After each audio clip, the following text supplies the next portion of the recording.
सकते हैं। बाबा साहब भीमराव अम्बेडकर ने तो कह दिया था पाकिस्तान और पार्टीशन ऑफ इंडिया में कि मुसलमान कभी देशभक्त नहीं हो सकता। हाँ, उनका भाईचारा हाँ, अपने बीच तक ही सीमित है। इसीलिए कुरान तो कह रही है ना, सूरा तौबा 9 आयत संख्या 5, फैजन सलखल अशहुरुल हुरुम फक्तुलुल मुशरिकीन हैसु वजदतुहुम वखुजूहुम वस्रुहुम वखउदुलहुम कुल्ल मरसदीन फइन ताबू व अकामुस सलात व आतवुज ज़कात फखल्लू सबीलहुम इन्नल्लाहु गफूरुर रहीम।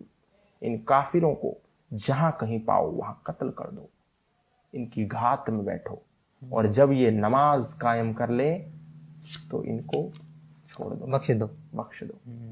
मैं झूठ कह रहा हूं तो कोई दुनिया का मुसलमान बताए क्या अर्थ है इस आयत का। और सनातन धर्म फिर भी अभी कह रहा है अयम निजहा पर्ववैति गणनाम लघु चेतसाम उदार चरिता नाम तु वसुधैव कुटुंबकम संगच्छध्वम संवदध्वम संवो मनांसि जानताम देवा भागम यथा पूर्वे संजाना नाम उपासते सर्वे भवन्तु सुखिनः सर्वे सन्तु निरामया सर्वे भद्राणि पश्यन्तु मा कश्चित् दुःख भावो इंद्रम वर्धन्तु अप्तुरः अपाघ्नन्तु रावणा कृण्वन्तु विश्वमार्यम मनुर्भवा। मनुष्य बनो, पूरी वसुधा तुम्हारा परिवार है।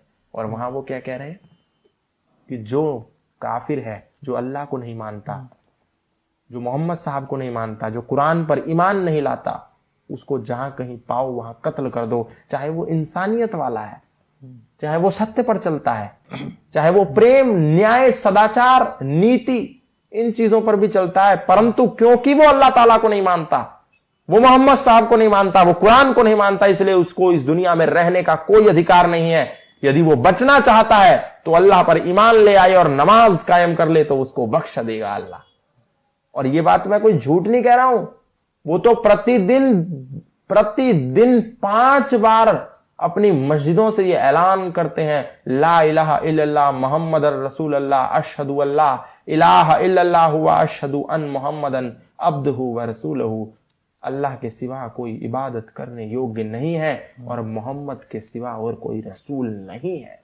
बार बार संकेत कर रहे हैं नहीं है, आने वाले समय में हम तुमको ये सिद्ध करके दिखा देंगे। कह रहा है प्रत्येक मुसलमान मौलवी मदरसे से, कोई नहीं है अल्लाह के सिवा इबादत करने वाले योग्य, और जितने तुम कर रहे हो अल्लाह के सिवा अन्य पुरुषों की इबादत, आने वाले समय में तुम्हारे कंधों पर तलवारें रखी जाएंगी।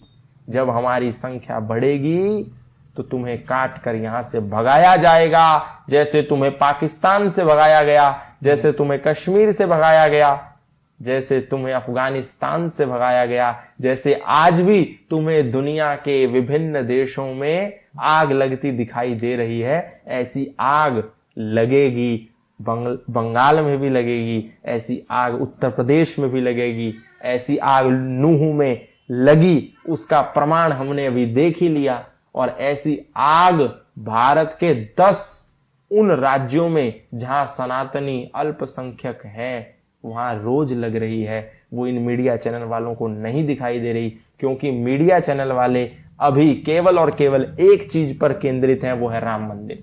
उनको टीआरपी अभी सबसे अधिक राम मंदिर से मिल रही है तो वो राम मंदिर दिखा रहे हैं। कल के दिन उनको किसी मस्जिद से मिलेगी तो वो मस्जिद दिखाएंगे। लेकिन मैं अपने सनातनी भाइयों से जो सनातन की बात करते हैं, जिनकी श्रद्धा है सनातन में, मैं पूछना चाहता हूं पिछले 10 साल में कितने गुरुकुल खुले? एक बार देखो तो आंकड़ा उठा करके। और कितने बंद हुए? एक बार देखो। कितने मदरसे खुले? कितने मदरसों के मौलवियों को सरकारें पेंशन देने लग रही हैं? वो देखो एक बार आंकड़ा।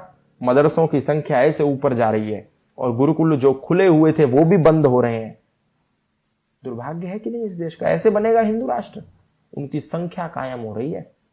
घर घर में इस्लामिक क्रांतिकारी तैयार हो रहा है, जो अल्लाह और मोहम्मद के ईमान को इस घर घर तक जबरन पहुंचा देगा।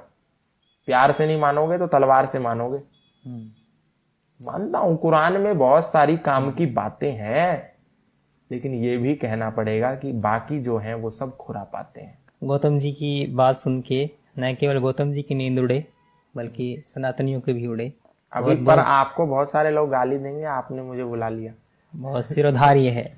बहुत बहुत शुक्रिया समय देने के लिए। धन्यवाद।